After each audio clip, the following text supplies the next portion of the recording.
Le premier film horreur thriller se basant sur la pandémie de Covid-19 débarque aujourd'hui sur Amazon Prime Video, mais en avait-on vraiment besoin ?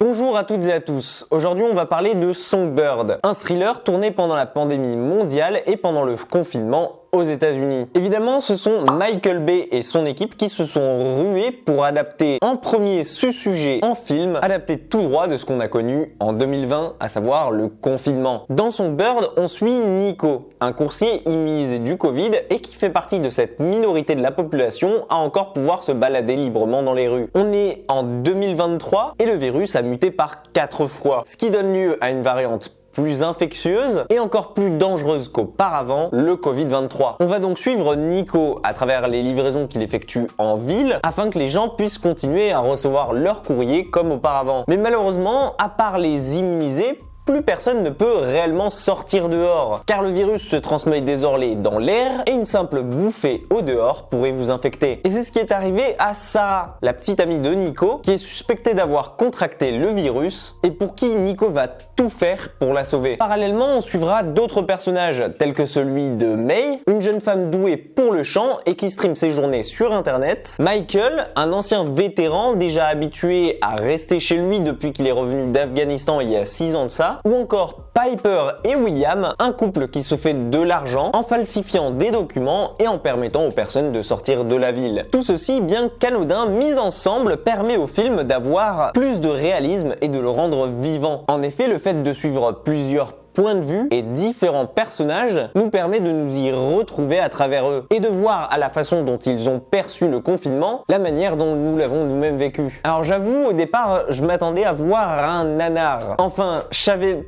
pas vraiment à quoi m'attendre. Mais je me disais qu'on allait voir ici un film un peu fait dans la précipitation pour être le premier à utiliser le sujet du Covid. Et au vu des mauvaises critiques que j'avais lues dessus, je m'attendais pas à grand chose. Et je dois avouer que je me suis trompé. D'autant que j'ai été pas mal humpé par son intrigue, autant que par son casting 3 étoiles. Que ce soit Demi Moore, Alexandra Daddario, Paul Walter Hauser, Craig Robinson ou bien Peter Stormare qui se démarque ici par son rôle de méchant. Et il faut avouer qu'au final, on fait face à un thriller bien rythmé, oppressant et disposant d'une histoire intéressante, prenante et assez réaliste pour nous emporter avec lui. D'autant plus que le film est assez court, comptez 1h20 pour le voir, ça se consomme du coup très rapidement, on n'a pas le temps de s'ennuyer et que ce soit pour ses bonnes idées, son petit budget ou bien la performance qu'il nous offre, on ne peut que saluer ce bon petit film de contamination. Voilà donc mon avis concernant Songbird dans une critique assez courte mais je pense assez complète. Certes un film pas à mettre entre les mains de tout le monde et surtout pas de ceux qui vivent mal le confinement.